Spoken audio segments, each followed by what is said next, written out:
अस्सलाम वालेकुम dear student. अज 31 जुलाई 2025 अज असां वटि मैथमेटिक्स जे पोर्शन में IQ जो हिकिड़ो अहम सवाल है।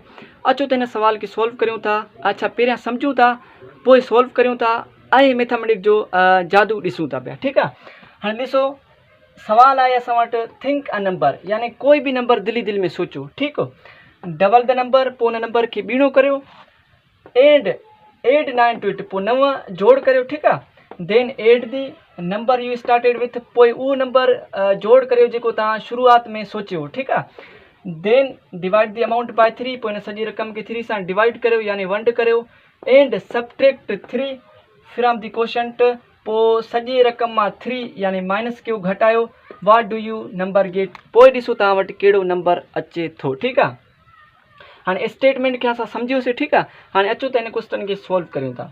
हाणे फर्स्ट ऑफ ऑल मां पंहिंजे दिलि में जेको नंबर सोचियो आहे उहो सोचियो आहे 9। ठीकु आहे, हाणे तव्हां कोई बि नंबर सोचे सघो था पिया।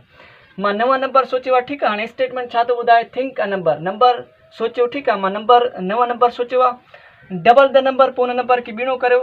हाणे ॿीणो करण जे लाइ 9 खे 9 सां असां जोड़ कंदासीं। ठीकु आहे, त जवाबु ईंदो 18। ठीकु, पोइ स्टेटमेंट छा थो ॿुधाए, एड 9 टू इट, पोइ 9 जोड़ करियो। ठीकु आहे, हाणे 18 प्लस 9 कंदासीं त जवाबु ईंदो 27। ठीकु थी वियो। अच्छा, then add the number you started with, हाणे जेको नंबर मां शुरूआत में सोचियो, ठीकु आहे, उनखे 27 सां प्लस कंदुमि।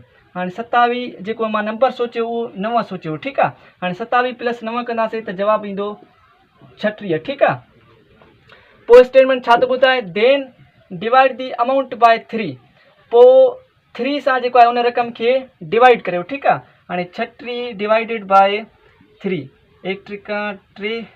ठीकु आहे, 6 लाहींदासीं, जेको आहे 2 त्रिका 6 थी विया, यानी जवाबु आयो 12। ठीकु आहे, अच्छा पोइ असां वटि स्टेटमेंट छा थो ॿुधाए, and subtract 3 from the quotient, हाणे उन रक़म मां जेको असांखे जवाबु मिलियो उन मां वरी 3 माइनस कंदासीं। ठीकु आहे, हाणे 12 माइनस 3 कंदासीं, जवाबु असां वटि ईंदो 9। ठीकु आहे, हाणे ॾिसो असां वटि उहो ई जवाबु आयो जेको असां सोचियो होसीं। ठीकु आहे, अच्छा हाणे तव्हां बि हिन स्टेटमेंट खे पंहिंजे हिसाब सां सॉल्व करियो, तव्हां वटि उहो जवाबु ईंदो जेको तव्हां सोचियो आहे। ठीकु आहे।